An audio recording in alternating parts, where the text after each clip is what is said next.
there, keto enthusiasts!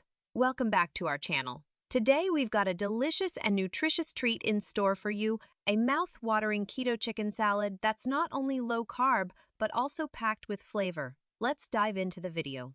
Wait! Before starting the Keto Cleanse video, I introduce you to Icaria Lean Belly Juice, which will help you to burn belly fat naturally in 7 days. For more details, click the link in the video description below.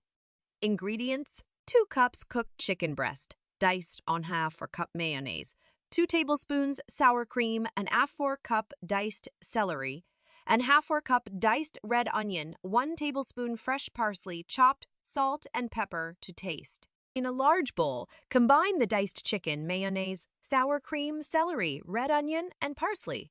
Mix well. Season with salt and pepper to taste. Chill in the refrigerator for at least 30 minutes before serving.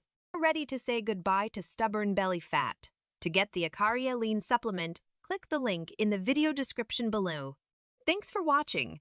To view more exciting videos like this, please hit the like button, comment us, share with your friend, and don't forget to subscribe to our channel.